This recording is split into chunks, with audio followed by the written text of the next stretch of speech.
তো বন্ধুরা, তো অবশেষে ব্যাংক অফ ইন্ডিয়াতে এসেছে 2026 সালের নতুন এবং সম্পূর্ণ সরাসরি নিয়োগ। হ্যাঁ বন্ধুরা, আজকের এই ভিডিওতে আমরা তোমাদের জন্য ব্যাংক অফ ইন্ডিয়া অর্থাৎ বিওআই ব্যাংকের নতুন নিয়োগের কিন্তু পুরো তথ্যই নিয়ে এসেছি, ঠিক আছে, যার নোটিফিকেশান এই বছর 2026-এর জন্য ফাইনালি প্রকাশ করা হয়েছে। তো এই নিয়োগটা সরকারি ব্যাংকের তরফ থেকে এসেছে, ঠিক আছে। তো অবশ্যই ব্যাংক অফ ইন্ডিয়ার পক্ষ থেকে আলবো আমি যে আপনি ভারতের যে কোনো স্টেট বা জেলা থেকে থাকেন বা সবাই কিন্তু আবেদন করতে পারবেন।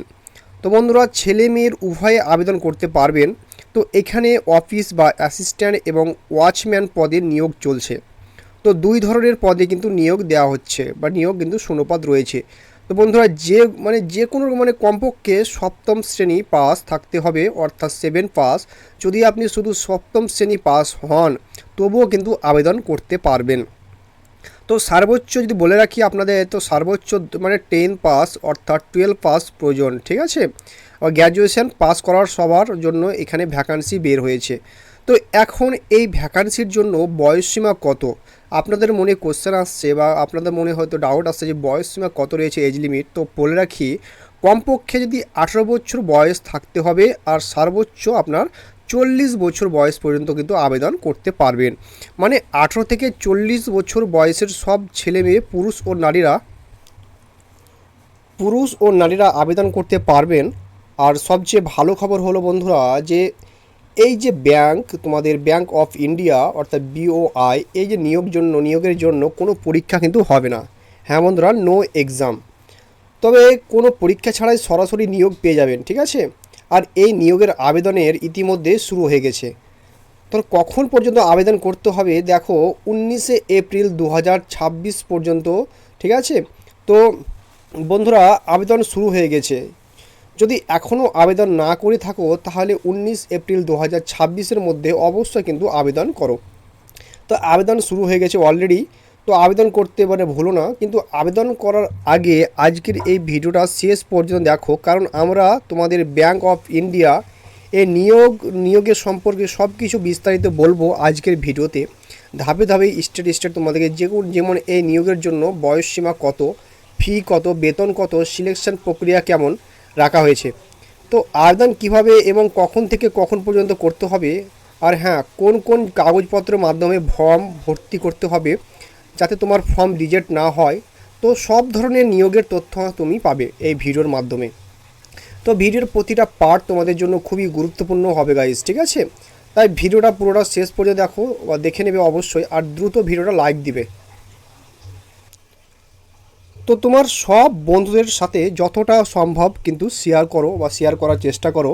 তোমার সঙ্গে সঙ্গে তারাও এই নিয়োগের খবর যেমন পেয়ে যায়, তারা ওই জানিয়ে দিয়েও বা আবেদন করতে পারে। এবং আজকে তোমাদের যে অফিসিয়াল ইউটিউব চ্যানেল, যে তোমাদের যে অল ইনফরমেশান জব স্টাডিয়া, তোমাদের সাবস্ক্রাইব করে রাখেন, ঠিক আছে। এই চ্যানেলটি তোমাদের ভারতের নম্বর 1 এডুকেশন চ্যানেল, তোমাদেরকে আমি বলে রাখি। এখানে আমি তোমাদেরকে যাবতীয় খবর কিন্তু প্রোভাইড করে থাকি। তো অবশ্যই এই সাবস্ক্রাইব বাটনে ক্লিক করে দিবেন, ঠিক আছে। পাশে থাকা বেল আইকনটি অবশ্যই কিন্তু প্রেস করতে ভুলবেন না। তো এইভাবে আপনাদের নতুন নিয়োগের নোটিফিকেশান কিন্তু প্রথমেই পৌঁছে যাবে। চাইলে আমাদের চ্যানেলে এসে এক এক করে সব নিয়োগের খবর কিন্তু দেখে আমাদের আবেদন করতে পারেন, ঠিক আছে। এখানে ডিটেল সব তথ্য কিন্তু দেওয়া হয়। এমনকি আপনাকে এটা বলা হয় যে আপনাদের জানানো হচ্ছে এই সব নিয়োগের জন্য কিভাবে আবেদন করতে হয়, যাতে আপনি ভালোভাবে তথ্য নিয়ে আবেদন করতে পারেন। তবুও যদি এই নিয়োগসমূহ নিয়ে আপনার কোনো প্রশ্ন বা সন্দেহ থাকে তাহলে অবশ্যই আমাকে কমেন্ট করবেন এবং এই চ্যানেলে ভিজিট করে সাবস্ক্রাইব করবেন। তো এবার আমাদের যে টেলিগ্রাম চ্যানেলে আছে সে টেলিগ্রাম চ্যানেলে জয়েনিং হয়ে যাও, ওইখানে তুমি যাবতীয় কোশ্চেন আমাকে কিন্তু করতে পারবেন, ঠিক আছে। চলুন বেশি কথা বলবো না, তো মেন পয়েন্টে চলে আসি। যা ব্যাংক অফ ইন্ডিয়ার যে বিওআই নতুন রিকমেন্ড 2026, যে বন্ধুরা যে এই সালের যে আপনার কথা বলছি ব্যাংক অফ ইন্ডিয়া, তো এই যে নতুন নিয়োগের বিষয়ে এখানে দুটো আলাদা পদে নিয়োগ চলছে। একটা অফিস অ্যাসিস্ট্যান্ট পদে এবং আরেকটা ওয়াচম্যান বা যে গার্ডেনার পদে নিয়োগ, ঠিক আছে, দেওয়া হচ্ছে। তো একাধিক চাকরির সুযোগ আছে এবং খেয়াল রাখবেন আবেদনগুলো অফলাইন করতে হবে। ঠিক আছে, যা ডাকযোগে ফর্ম ভর্তি করে জমা দিতে হবে। সব কিছু মেল আর মেয়েরা আর যে তোমাদের ছেলেরা এবং সবাই একই এই নিয়োগের জন্য কিন্তু আবেদন করতে পারবে, বুঝেছো? তো এবার তোমাদের মানে কোশ্চেন আসবে মনে যে তোমাদের যে স্যালারি কত পাবে, ঠিক আছে? তো বেতন তোমাদেরকে 12,000 থেকে 27,500 প্লাস কিন্তু তোমাদের এক্সট্রা অ্যালাউন্স আর এক্সট্রা বেনিফিট আরও বাড়তে কিন্তু পারে। আর বিস্তারিত তথ্য তুমি নোটিফিকেশান থেকেও নিতে পারবে, ঠিক আছে? এখানে বয়স সীমা ম্যাক্সিমাম 40 বছর। আর তুমি যদি এসসি বা এসটি রিজার্ভ ক্যাটাগরির হলে তো 5 বছরের ছাড় পাওয়া যাবে। তো ওবিসি ক্ষেত্রে এখানে 3 বছরের ছাড়ের সুবিধা মিলবে, সেটা এসটি ক্যাটাগরির জন্য, ঠিক আছে? তো রিজার্ভের ক্যাটাগরি প্রার্থীরা এই সুযোগে নিয়ে আবেদন করতে পারবেন। আর এখানে আবেদন করার সময় আপনাদের থেকে কোনো ফি নেওয়া হচ্ছে না, ঠিক আছে? আপনি জেনারেল, ওবিসি, এসটি, এসসি, তোমাদের পিডাব্লিউএস যে কোনো ক্যাটাগরি হন না কেন, কিন্তু আবেদন করার জন্য কোনো ফি দিতে হবে না, পুরোপুরি ফ্রিতে কিন্তু আবেদন করতে পারবেন, ঠিক আছে? তো এখন এখানে সিলেকশন প্রক্রিয়া কি রাখা হয়েছে, আপনি যদি আবেদন করতে করেন তাহলে কিভাবে প্রস্তুতি নেবেন, তা ঠিক আছে? তো দেখো, আমি শুরুতে বলেছিলাম যে এই নিয়োগের কোনো পরীক্ষা হবে না, আচ্ছা ঠিক আছে, কিন্তু আমি তোমাদেরকে এটা বলিনি যে কোনো কোনো পদের জন্য পরীক্ষা হবে আর কোন কোন পদের জন্য হবে না।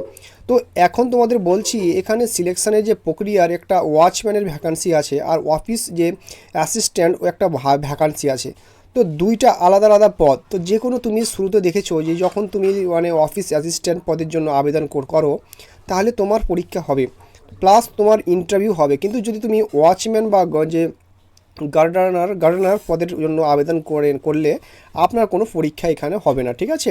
খেয়াল রাখবেন, এখানে শুধু আপনার ইন্টারভিউ নেওয়া হবে এবং 2টি পদের জন্য আপনার ডকুমেন্ট ভেরিফিকেশান হবে।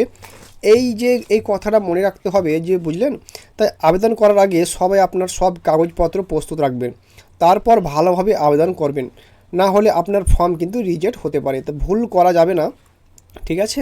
কোনো কাগজপত্র লাগলে আর সেটা আমরা পরে আপনাদের জানাবো, পুরো লিস্ট দেবো, ঠিক আছে? এখানে যে যোগ্যতা কী সেটা বলি। তো দেখো, 2টা পদের জন্য আলাদা আলাদা যোগ্যতা লাগবে। যদি তোমার অফিস অ্যাসিস্ট্যান্ট পদের জন্য আবেদন করো তাহলে খেয়াল রেখো, শুধু গ্র্যাজুয়েশন তোমাদের পাস আবেদন করতে হবে, সেটা আর্টস হোক বা কমার্স হোক বা সায়েন্স হোক বা বিটেক, যে কোনো ব্রাঞ্চ গ্র্যাজুয়েশন বা হলে তোমরা কিন্তু আবেদন করতে পারো। আর ওয়াচম্যান বা গার্ডেনার পদের জন্য কমপক্ষে 7 পাস অর্থাৎ 7ম শ্রেণী পাস থাকা জরুরি। তো 7ম শ্রেণী পাস হলে আবেদন করতে পারবেন, অর্থাৎ 10 পাস বা 12 পাস সবাইয়ের জন্য কিন্তু ভ্যাকান্সি আছে, কিন্তু 7ম শ্রেণী পাসে ভিত্তিতেই তোমাদের ফর্ম কিন্তু পূরণ করতে হবে, ঠিক আছে? তো এটা ভালো করে খেয়াল রাখবে। তো বাকি সব তথ্য তুমি নোটিফিকেশান থেকে নিতে পারো। যখন তুমি এই ভ্যাকান্সির জন্য আবেদন করেছো তাহলে আবেদন করার আগে কোনো ডকুমেন্টস তোমার প্রস্তুত রাখা দরকার, যাতে তোমার ফর্ম রিজেক্ট না হয়। তো এই লিস্ট তোমাদের সামনে তুলে ধরলাম। তো ডকুমেন্টস লিস্ট তোমাদের সামনে প্রথমে ফটো পাসপোর্ট সাইজ কমপক্ষে 4টা, ঠিক আছে? সর্বোচ্চ তোমাদের 20টা এরকম লাগবে। তো শুরুতে যে কোনো ফটো দিচ্ছ সেটা শেষ পর্যন্ত কিন্তু ভালো করে আগলে রাখতে হবে। তো আর একটা জিনিস খেয়াল রাখতে হবে, 6 মাসের বেশি পুরনো ফটো আপনি কিন্তু কাজে লাগাবেন না, ঠিক আছে? আর একদম পরিষ্কার পরিচ্ছন্ন হতে হবে। তারপর সিগনেচার, আইডি প্রুফ, পড়াশোনার সব সার্টিফিকেট, আর যেই মার্কশিট আপনি দিয়েছেন সে 7 ক্লাস হোক বা 12 ক্লাস শুরু হোক বা কেন, আপনার সর্বোচ্চ যোগ্যতার মার্কশিট কিন্তু দিতে পারবেন। যেই পদের জন্য আপনি আবেদন করেছেন, কিন্তু একটা জিনিস খেয়াল রাখবেন, যেই মার্কশিট দিচ্ছেন তাতে আপনার নাম, বাবার নাম, মায়ের নাম, জন্ম তারিখ এই সব যেন ঠিকঠাক থাকতে হবে। তো সব তথ্য যেমন আছে তেমনি ফর্ম দিতে হবে, না হলে তোমার ফর্ম কিন্তু রিজেক্ট হতে পারে। ভুল করো না, কাস্ট সার্টিফিকেট যদি তোমার এসসি, এসটি বা ওবিসি ক্যাটাগরির প্রার্থী হও, যারা রিজার্ভ ক্যাটাগরির, তাদের এখানে কাস্ট সার্টিফিকেট জমা দিতে হবে। তো বন্ধুরা, এটা খেয়াল রাখতে হবে, বয়স প্রমাণের জন্য তুমি চাইলে 10 পাস শ্রেণীর মার্কশিট দিতে পারো বা বার্থ সার্টিফিকেট বা জন্ম সার্টিফিকেট লাগাতে পারো, ঠিক আছে? বাকি সব ডকুমেন্টস বিস্তারিত তথ্য তোমার নোটিফিকেশান থেকে পেতে পারো। তাই এইগুলো তোমার দস্তাবেজগুলো প্রস্তুত করে নেবেন, ঠিক আছে? তারপর আবেদন করবেন, না হলে ফর্ম কিন্তু রিজেক্ট হতে পারে। তো এখন আবেদনগুলো অফলাইনে শুরু হয়ে গেছে 19শে এপ্রিল পর্যন্ত। তো এখন থেকে আবেদন কিন্তু করতে পারেন, অনলাইনের মাধ্যমে কিন্তু হবে না, অবশ্যই অফলাইন। তো আবেদন করার আগে বন্ধুরা বলি, এই নোটিফিকেশান দেখুন বা যার সবার সামনে আছে কোথা থেকে এসেছে, ব্যাঙ্ক অফ ইন্ডিয়া অর্থাৎ বিওআই থেকে। তো ঠিক আছে, তো আর এখানে দেখতে পারেন কোন মানে জনের জন্য ভ্যাকান্সি আছে সেটা চেক করতে পারেন। তো এখানে মানে অফিস অ্যাসিস্ট্যান্টের যে জন্য ভ্যাকান্সি আছে, তার ওয়াচম্যানের বা গার্ডেনারের চাকরির সুযোগ আছে। এখানে আপনি দেখতে পারেন বয়সসীমার নিয়মগুলো কী কী, যোগ্যতাগুলো কী কী, মোট কতগুলো শূন্যপদ আছে, বেতন কত দেওয়া হবে, আর এখানে সিলেকশন প্রক্রিয়া কেমন হবে, পরীক্ষা কার জন্য হবে, লিখিত পরীক্ষা আর ইন্টারভিউ মানে কার জন্য হবে, এসব তথ্য সব এখানে কিন্তু দেওয়া আছে, বুঝলেন। তো সব তথ্য নিয়ে আপনি আবেদন করতে পারেন। এখানে ঠিকানা দেওয়া আছে, মানে পিনকোডও সহ, মানে ওই ঠিকানায় গিয়ে ফর্ম পূরণ করে জমা দিতে হবে। তো এই নিন তো আপনার সব মানে সামনে ফর্ম, বুঝলেন। তো অ্যাপ্লিকেশান ফর্মটা কিন্তু ডাউনলোড করে নিন, কিন্তু নিজের হাতে সুন্দর করে ফর্মটা কিন্তু পূরণ করে দিন। তো যেটা তথ্য চাওয়া হয়েছে সব ঠিকঠাক লিখে ফেলুন, আর যেসব কাগজপত্র আপনাদেরকে বলেছে তো সেই ফটোকপি এখানে জমা দিতে হবে। কিভাবে জমা দিতে হবে সব কিছু এখানে বিস্তারিত লেখা আছে। আপনি কখন থেকে কখন পর্যন্ত আবেদন করতে পারেন, কোন কাগজপত্র লাগবে, এই নিয়োগের সংক্রান্ত তথ্য আপনি থেকে নিতে পারেন, ঠিক আছে। তারপর যদি কোনো সন্দেহ থাকে বা প্রশ্ন থাকে, আমার এই টেলিগ্রাম চ্যানেলে জয়েনিংয়ের যে লিঙ্ক দেওয়া আছে ডিসক্রিপশানে, ওখানে জয়েনিং হয়ে যাও, ওখানে যাবতীয় কোশ্চেন তুমি এখানে পেয়ে যাবে। তো বন্ধুরা, এই ছিল আজকের আপডেট যদি ভালো লাগে তো অবশ্যই চ্যানেলটিকে সাবস্ক্রাইব করে পাশে থাকা বেল আইকনটি প্রেস করে দেবেন। যখনই আপডেট দেবো সঙ্গে সঙ্গে তোমাদেরকে আমি প্রোভাইড করে দেবো বন্ধুরা। তো ভালো থেকো, সুস্থ থেকো, জয় হিন্দ, জয় ভারত।